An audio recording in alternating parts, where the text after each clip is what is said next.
Good afternoon students. आजकल 2-4 दिन से मैंने नहीं, परसों तो डाला था, उसके बाद कल कोई वीडियो में नहीं डाल पाई, पर मैंने डेली आप लोगों को काम दिया जा रहा है। एंड आई होप कि हर बच्चा जो सुन रहा है और जो नहीं भी सुन रहा है उनको आप लोग बता रहे होंगे कि क्या क्या काम दिया गया है।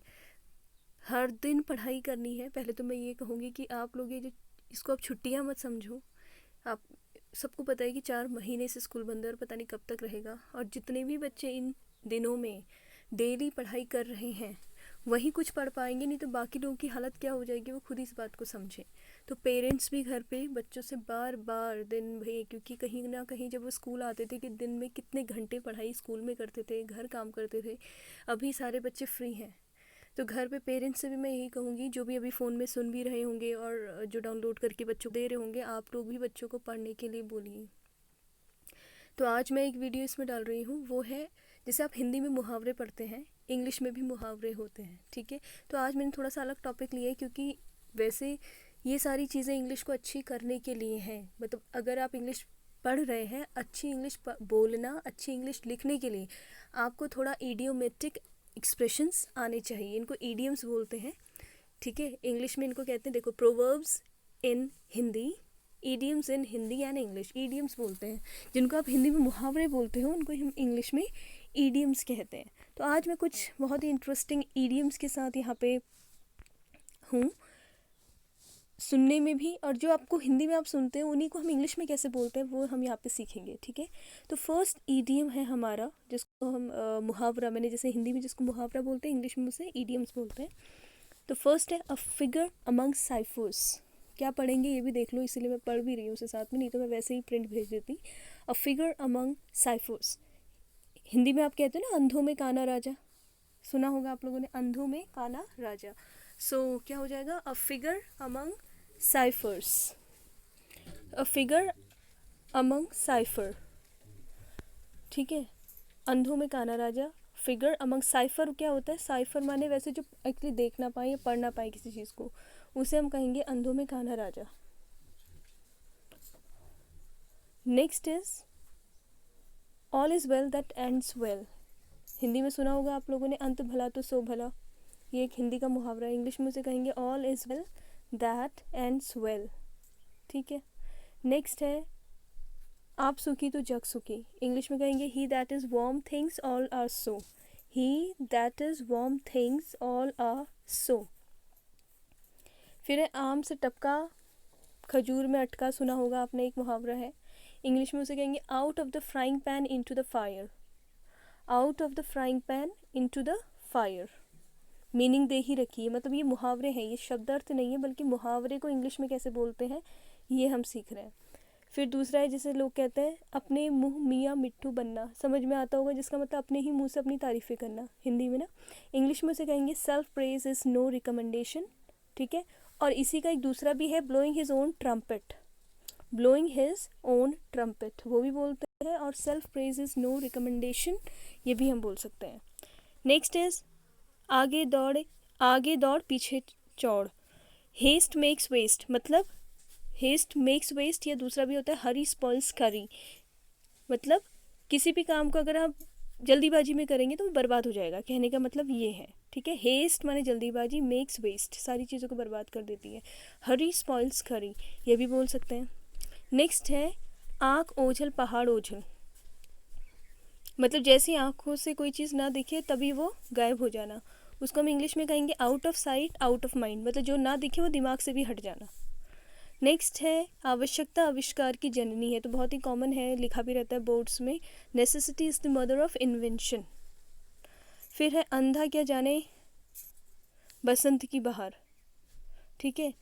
इंग्लिश में कहेंगे a blind man is no जज of colours, a blind man is no जज of colours.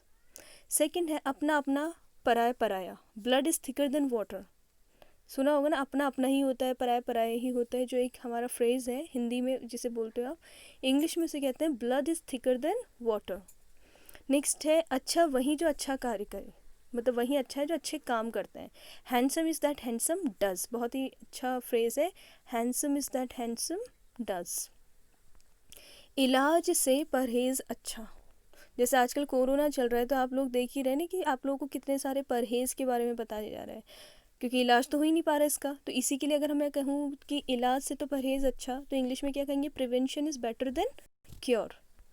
Prevention is better than cure, मतलब पहले ही अगर आप क्योर करेंगे तो आपको prevention is better than cure, इलाज से प्रिवेंशन ज़्यादा अच्छा है, ठीक है। फिर है ऊँट के मुंह में ज़ीरा, जिसका हिंदी अर्थ आप लोगों को पता होगा कि किसी बहुत ही बड़े, मतलब जैसे कहीं बड़ी चीज़ की किसी को ज़्यादा की ज़रूरत है, उसको थोड़ा सा देना, उसे हम कहेंगे ऊँट के मुंह में ज़ीरा। तो इंग्लिश में कहेंगे drop of the ocean, drop of the ocean. फिर उपदेश देने से स्वयं उपदेशों पर चलना बेहतर है, कहते हैं ना कि बस भाषण ही देते रहते, खुद तो ऐसा नहीं करते। तो इसी को इंग्लिश में कहेंगे example is better than precept, example is better than precept. एक हाथ से ताली नहीं बजती, हम कहते हैं जैसे कहीं झगड़ा हो गया कि तुमने ही नहीं किया होगा, एक ही हाथ से ताली नहीं बजती, तो इंग्लिश में कहेंगे it takes two make a row oblique quarrel. Row माने भी झगड़ा ही होता है, रो माने लाइन भी होती है, जब हम इसको रो बोलते हैं तब इसका मतलब होता है लाइन। ROW जब झगड़े के लिए शब्द यूज़ होता है तब हम इसे कहते हैं row. It takes two makes a row, और हम कह सकते हैं it takes two make a quarrel.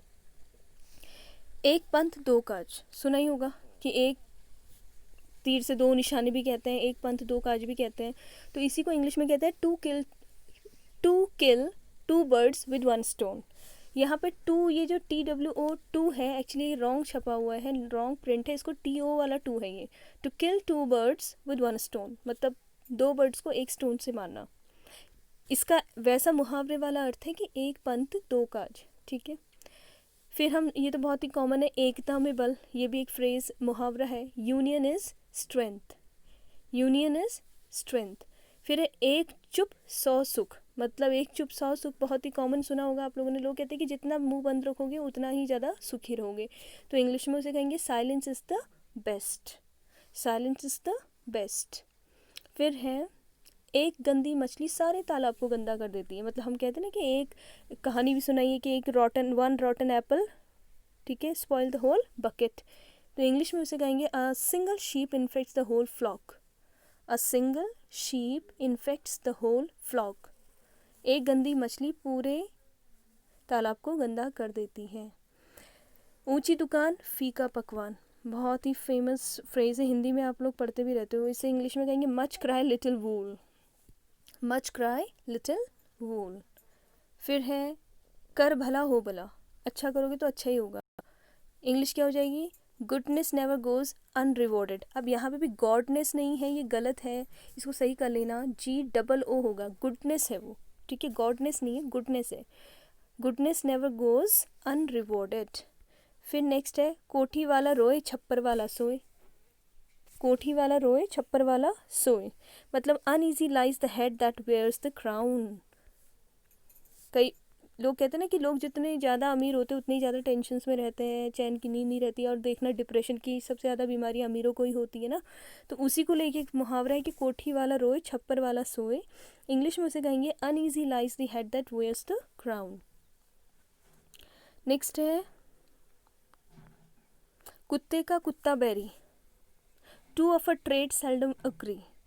कुत्ते का कुत्ता बैरी, मतलब एक ही समान काम करने वाले लोग एक दूसरे के जनरली बैरी पाए जाते हैं। जो भी एक जैसे बिजनेस में होंगे एक दूसरे का बैरी रहेंगे ना वो, तो वैसे ही उसको इंग्लिश में कहेंगे to of a trade seldom agree. एक ही जैसा काम करने वाले लोग मुश्किल से ही एक दूसरे से सहमत होते हैं, मतलब हमेशा लड़ते रहते हैं। नेक्स्ट इज कब्र खोद देता है रोज का आना जाना, सॉरी इट्स नॉट कद्र, कदर जिसे आप कहते हैं कद्र खो देता है, ये थोड़ा इसको सही से लिखना, खो देना, खो देता है रोज का आना जाना, मतलब अगर आप किसी जगह पर रोज रोज जाएंगे तो वहाँ पे आपकी कद्र कम हो जाएगी, आपकी इज्जत कम होगी। तो इंग्लिश में उसे कहेंगे familiarity breeds contempt, familiarity breeds contempt. फिर एक है जिसे हम कहते हैं कि प्रैक्टिस करने से, ये सिंपल ही है, करत करत अभ्यास से जड़ होती होत सुजान। इंग्लिश में कहेंगे practice makes a man perfect, practice makes a man perfect. फिर है खाली बैठे शैतानी सूझे, मतलब खाली दिमाग शैतान का घर सुना होगा ना, वही है ये। इंग्लिश में से कहेंगे an idle man's brain is a devil's workshop. Idle माने होता है यहाँ पे आइडियल नहीं है, आइडल माने फालतू आवारा आदमी का दिमाग क्या होगा, डेविल्स वर्कशॉप। डेविल माने राक्षस की वर्कशॉप चलती रहती है उस दिमाग में, वो बेकारी काम करते हैं जिनके पास कुछ करने को नहीं होता। नेक्स्ट है खोदा पहाड़ निकली चुहिया, सुना ही होगा कि बड़ी मेहनत की और फाइनली रिजल्ट तो ज़ीरो था। मच अडू अबाउट नथिंग, इसको कहेंगे much ado about nothing. Next है, आज हम 30 करेंगे। कानी के ब्याह में 900 जोखिम। There is many a slip between the cup and the lip. मतलब बड़ी मुश्किल से तो कानी की शादी हो रही थी, उसमें भी बहुत सारी परेशानियां आ गया, कहने का एक मुहावरा है ये, ठीक है। तो इंग्लिश में से कहेंगे there is many slip between the cup and the lip. मुहावरे को मुहावरे की तरह ही याद करना, उसमें कोई चेंज नहीं होता, ठीक है। फिर गले पड़ा ढोल बजाना ही पड़ेगा। जैसे कोई चीज़ जब गले ही पड़ जाए तो उसको लेके इंसान को ज़िंदगी भर चलना ही पड़ता है ना, मुश्किल उसको बदल नहीं सकते आप जैसे। तो उसी को इंग्लिश में कहते हैं what can not be cured must be endured. ये मस्ट है, यहाँ पे भी न नहीं है, एन नहीं है, इसको सही कर लेना, एम होना चाहिए। What can not be cured, जिसका कोई इलाज ही नहीं है, मस्ट बी एंड्योर्ड, उसको सहन ही करना पड़ता है, कहने का मतलब ये है। सो गले पड़ा ढोल बजाना ही पड़ता है, मतलब कोई चीज़ जब सिर आ गई तो उसको फिर लेके चलना ही पड़ता है, ये है इसका अर्थ, ठीक है। लास्ट है आज का 30, घर घोड़ा नकास मोल। मतलब इसको एक्चुअली हिंदी में और हम दूसरा कहते हैं कि हवा में महल बनाना। समझ में आ रहा है? हवा में महल बनाना मतलब ख्याली पुलाव पकाना, जिससे आपने सुना होगा कि बड़ी बड़ी सोचना और कुछ नहीं करना। तो हिंदी में इंग्लिश में कहते हैं to build castles in the air. To build castles in the air. तो आज हमने यहाँ पे 30 मैंने यहाँ पे मुहावरे बोले इंग्लिश के, हिंदी वाले हैं और जिनकी हमने इंग्लिश देखी है। एक बार फिर मैं इसको थोड़ी देर के लिए स्क्रॉल कर रही हूँ ऊपर नीचे। सारे बच्चे लिखेंगे इनको, सभी क्लासेस के बच्चे। देखो 1 to 10 ये हैं, 1 to 10 पढ़ भी दिए हैं, इनका प्रोनाउंसिएशन मैंने बोल दिया है। फिर आगे आ जाते हैं 11 to 20, ये हैं आपके जो अभी मैंने बोले, ठीक है। इनको याद भी करना है और आपस में बोलना है, जब भी मौका मिले इसका यूज़ करना है, ठीक है, यूज़ भी करना है। और 30 तक, आज सिर्फ 30 तक ही करना है। तो 30 मुहावरे दिए हैं मैंने आज, जो सभी क्लासेस के बच्चों के लिए हैं, 6 to 10, क्योंकि ये ऐसी चीज़ें अगर अभी से याद करोगे तो बहुत फ़ायदा होगा, आप यूज़ भी कर पाओगे और इंग्लिश भी अच्छी हो जाएगी। तो सारे बच्चे लिखेंगे, एक दूसरे के साथ शेयर करेंगे और बोलेंगे भी और लर्न भी करेंगे कि इसको इंग्लिश में क्या कहते हैं, ठीक है।